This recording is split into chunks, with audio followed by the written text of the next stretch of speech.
दो बहुएं और चालाक बुआ सास। दीपा और अनिता दोनों ही देवरानी और जेठानी थीं। दीपा नौकरी करती थी और अनिता घर संभालती थी। उनका परिवार बहुत बड़ा था, सास ससुर और उन दोनों के बच्चे, कुल मिलाकर घर में 10 लोग थे। और आज कई सालों बाद उनकी बुआ सास अपने भाई के पास रहने आई थी। सुबह उठते ही बुआ जी ने देखा दीपा जल्दी जल्दी अपने काम निपटा रही थी। अनिता ने सबका नाश्ता बना दिया, जिस नाश्ते को दीपा ने सबको परोस दिया। इसके बाद दीपा ने खुद अपना टिफिन पैक किया और जॉब पर चली गई। अनिता ने फिर दोपहर का खाना बनाया और थोड़ी देर बैठ गई अपनी सास और बुआ सास के पास। बुआ सास से रहा नहीं गया और अनिता से बोली कि छोटी बहू, तेरी जिठानी दीपा तुझ पर बड़ा हुक्म चलाती है। सुबह से देख रही हूँ रसोई घर में तू ही लगी हुई है और वो महारानी दिखावा करने के लिए सबको नाश्ता परोस रही थी जैसे उसी ने बनाया हो। ये सुनते ही अनिता ने अपनी बुआ सास की तरफ देखा और बड़ी प्यार से कहा, नहीं ऐसी कोई बात नहीं है बुआ जी, दीपा बहुत ही अच्छी है। बुआ बोली, तू बहुत भोली है अनिता, पर मैं सब समझती हूँ, इतनी बूढ़ी मैं ऐसे ही नहीं हुई। अनिता से अब रहा नहीं गया और वो बोली कि बुआ जी, आपको दीपा दीदी का बाकी सबको नाश्ता परोसना दिखा, मगर आपको ये नहीं पता कि उन्होंने मुझे डांटकर सबसे पहले नाश्ता करवाया, फिर चाय पिलाई, और वो रोज ही मुझे सबसे पहले ही नाश्ता करवा देती हैं, वरना सबका नाश्ता बनाते तो मैं नाश्ता ही न कर पाऊँ। वो मेरा कितना ख्याल रखती हैं। दीदी सुबह जल्दी उठकर मंदिर की सफाई करके फूल सजाकर रखती हैं और वो मुझे खुद से 1 घंटा लेट उठने को कहती हैं, क्योंकि मुझे उठते ही नहाकर सीधा रसोई में ही जाना पड़ता है। शाम को ऑफिस से आते वक्त दीदी बाजार से सब्जियां भी लेकर आती हैं, क्योंकि हमारे हस्बैंड रात को लेट हो जाते हैं। और दीपा दीदी ने सासू माँ को बाजार जाने के लिए मना किया है, क्योंकि माँ जी अब 60 साल से ऊपर की हो चुकी हैं, कहीं बाजार जाते समय उन्हें तकलीफ न हो जाए। वैसे भी उन्हें घुटनों की परेशानी है और जब मांझी को घूमने का मन होता है तो दीपा दीदी छुट्टी करके खुद उनको घुमाने लेकर जाती है। और हाँ बुआ, दीपा दीदी रोज शाम को आकर खाना बनाने में मेरी खूब मदद करती हैं, चाहे वो कितनी भी थकी हुई हो। वो मेरी जिठानी जरूर हैं, मगर वो मुझे अपनी छोटी बहन ही मानती हैं और मैं उन्हें बड़ी बहन मानती हूँ। ये सब सुनते ही बुआ चुप हो गई, शायद उसकी चुगली अनिता के आगे फेल हो चुकी थी।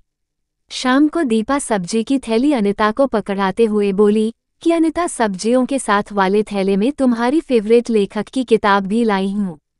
ये सुनकर अनिता खुश हो गई और बोली, थैंक्स दीदी। अनिता सब्जी की थैली किचन में रखी और किताब रखने अपने कमरे में चली गई। तभी बुआ जी ने दीपा को आवाज दी, बड़ी बहू जरा यहाँ आना। दीपा बोली, जी बुआ जी। तभी बुआ बोली कि तुम इतनी मेहनत करके कमाती हो और ऐसे ही फालतू किताबें खरीद कर पैसों की बर्बादी कर रही हो, वो भी अपनी देवरानी के लिए। वो तो वैसे भी घर में करती ही क्या है, तुम दिन भर मेहनत करती हो और वो घर पर आराम करती हैं। इस बात पर दीपा मुस्कुराए और बोली, क्या बुआ जी आराम, और अनिता, उसे तो कह कहकर आराम करवाना पड़ता है, सुबह से बेचारी लगी ही रहती हैं। किचन में सबकी अलग अलग पसंद, मेरे और उसके मिलाकर 4 बच्चों का टिफिन, सब वो ही करती हैं, फिर भी उसके चेहरे पर हमेशा एक सुंदर सी मुस्कान ही रहती है। सुबह की चाय पीने का भी समय नहीं रहता उसे, और जब दोपहर बच्चे आते हैं फिर उनका खाना, उनकी पढ़ाई सब वही देखती हैं। वो है, इसलिए मुझे बच्चों की चिंता भी नहीं रहती और मैं अपना पूरा ध्यान ऑफिस में लगा पाती हूँ। कुछ दिनों पहले ही प्रमोशन मिला है।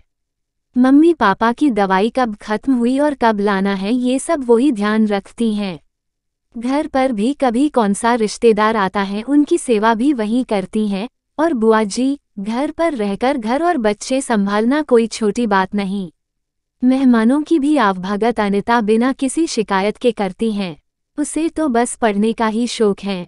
फिर क्या मैं अपनी छोटी बहन की छोटी सी इच्छा भी पूरी नहीं करूंगी? अगर उसकी इच्छा मैं पूरी नहीं करूंगी तो कौन करेगा? अब तो बुआ की पूरी तरह से ही बोलती बंद हो चुकी थी। फिर दीपा भी अपने कमरे में चली गई। ये सारी बातें दीपा की सास पीछे खड़ी हुई सुन रही थीं। वो बुआ के पास आकर बोली कि जीजी, ये दोनों देवरानी जेठानी जरूर हैं, मगर इनका प्रेम 2 सगी बहनों से भी ज्यादा बढ़कर है। ये दोनों ही एक दूसरे का अधूरापन पूरा करती हैं। मेरे घर की मजबूत नींव है ये दोनों। दो बहुएं और चालाक बुआ सास। पहले मैं भी एक बुरी सास थी और हमेशा ही मैं इनको लड़ाने की ही सोचती थी, लेकिन इनके प्रेम के आगे मैं भी पिघल गई और वैसे भी इनको लड़वा कर नुकसान तो हमारे ही घर का है न, इसलिए मैं भी इनके ही प्रेम में मिल चुकी हूँ। लेकिन ये बातें दीपा और अनिता की बुआ सास को समझ नहीं आई और वो मुंह घुमाकर अपने कमरे में चली गई, क्योंकि वो तो इनको लड़वाने ही आई थी। लेकिन दीपा और अनिता जैसी बहुओं के बीच दरार पैदा करना बिल्कुल नामुमकिन था। और दोस्तों, अगर दीपा अनिता जैसी बहू बेटी हर घर में हो तो उनके प्यारे घर को बड़ी से बड़ी ताकत भी नर्क नहीं बना सकती।